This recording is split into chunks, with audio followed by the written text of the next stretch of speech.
It's a no-nonsense message defending Americans' rights to bear arms. But this sign, to protect the Second Amendment, kept disappearing off a New York guy's front lawn. So he set up a camera to catch whoever was knocking it down and taking it away. And as it turns out, the culprit was a local police officer.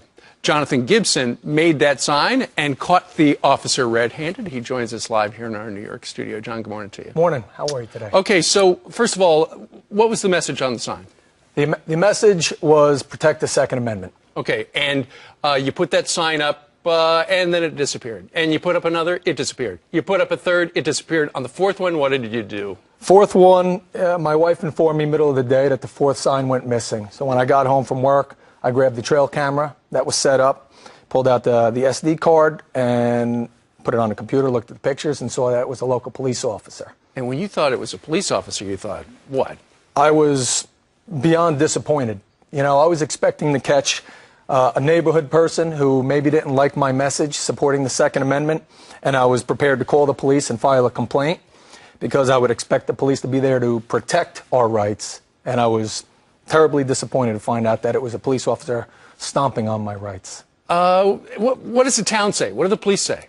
Well, the town is saying that the sign was on public property, which, because of a town ordinance, they say there's a right-of-way for the first 15 feet from the edge of the road. And how far was it from the edge of the road? Probably somewhere around 4 feet. All right.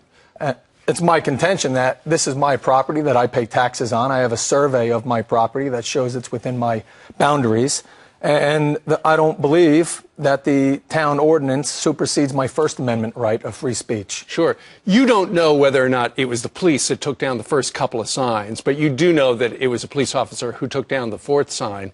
Why didn't they just knock on your door and say, hey, you know what, that sign's too close to the road? That's the same exact question that my wife and I asked each other, and every neighbor that's come up to my house to show support for this has said to me, why didn't they just come knock on your door? Yeah. And eventually that's a question I'd like to have answered. Would you have moved it back 15 feet then?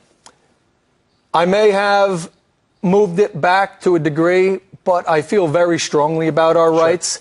And with the advice of my lawyer, you know, he supports me and says that I'm within my First Amendment rights. Well, here's what the police chief in your town says. I stand by the officer 100%. He was doing his job, which was responding to a violation of town code. It had nothing to do with the content of the sign. And apparently you've got a neighbor who does not like the whole sign business.